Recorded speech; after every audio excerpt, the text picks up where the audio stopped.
বন্ধুরা নমস্কার, তোমরা সব ভালো আছো? আমি ভালো আছি।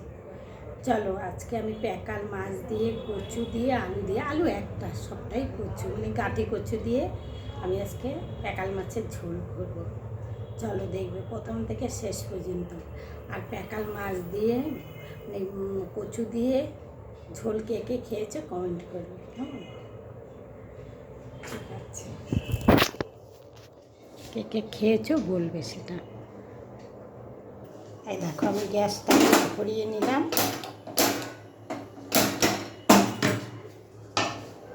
এই দেখো কড়াই বসিয়ে নিলাম। আমি তোমাকে আমাদের সবাইকে একে একে সব দেখিয়ে দিচ্ছি। এই দেখো প্যাকাল মাছ, এই দেখো কচু, একটা আলু নিয়েছি আর সবকটাই কচু, টমেটো দেবো তাতে। আর এই যে প্যাকাল মাছটা, কিন্তু প্যাকাল মাছটা আমি ভাজবো না, আমি কিভাবে করছি তোমরা সেটা দেখো প্রথম থেকে শেষ পর্যন্ত। এই সবজিগুলো কষাবো, কিন্তু ওটা এমনি মাছটা ভাজবো না। তা কীভাবে করছি সেটা দেখো। প্যাকাল মাছটা এইভাবে রান্না করলে বেশি ভালো লাগে, ভেজে রান্না করলে ভালো লাগে না। ঠিক আছে, এই যে দেখো কড়াই আমার গরম হয়ে গেছে, তেল দিয়ে দিলাম।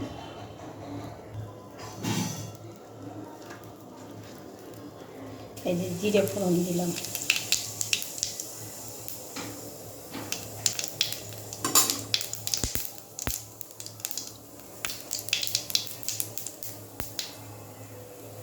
এবারে কচুটা আলুটা ভেজে নেব একটু। আদা আদা আর রসুন খুব সামান্য একটু। বন্ধুরা আদা রসুনের পেস্ট না, এই পেঁয়াজ দেবো সেটা বলে ফেলেছি, আদা রসুনের পেস্ট। আমার ভুল হয়েছে ওটা বলা। পেঁয়াজটা আমি না দিয়েই বলেছি আদা রসুনের পেস্ট।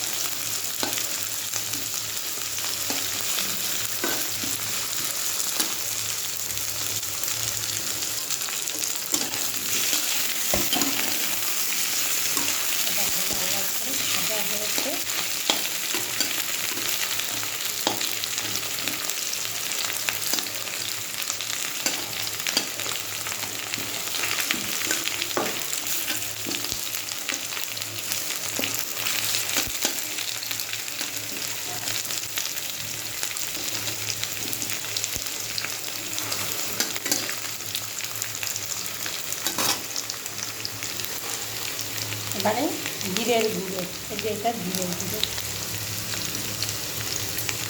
ধনের গুঁড়ো, এটা টমেটো,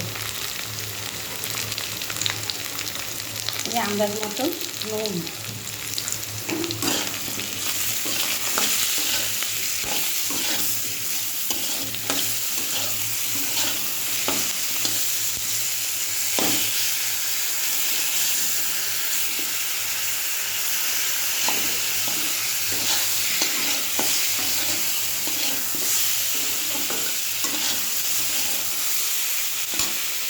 এবারে মাছটা মানে ধুয়ে ধুয়ে আমি রেখে দিচ্ছি পরিষ্কার করে, ওই মাছটা দিয়ে দিই।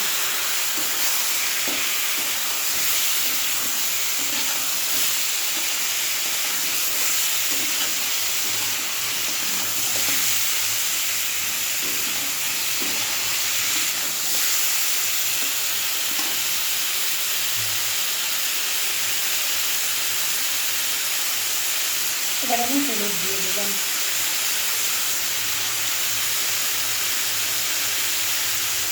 লঙ্কার গুঁড়ো, যে যেমন ঝাল খাবে সে তেমন দেবে।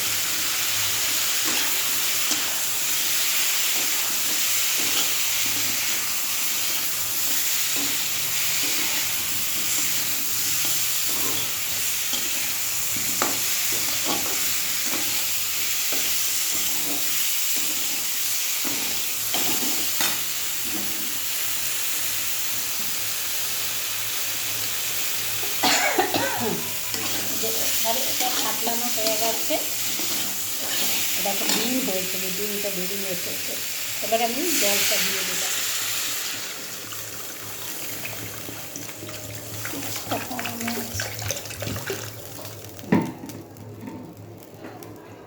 দেখো বন্ধুরা, প্যাকাল মাছের ডিম। এবার নামানো আগে ধনে পাতা দিয়ে নামিয়ে দেবো। এই যে দেখো, এটুকুই ঝোল থাকবে।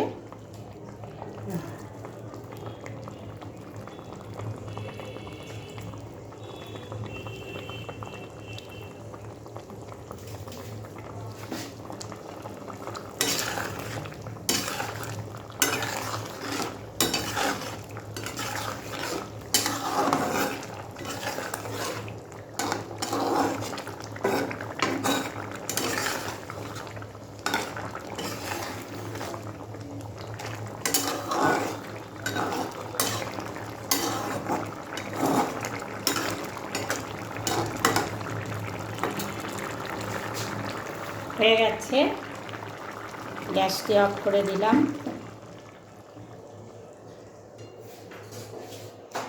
প্যাকাল মাছ দিয়ে কচুর তরকারিটা কেমন হলো অবশ্যই কমেন্ট করে জানাবে।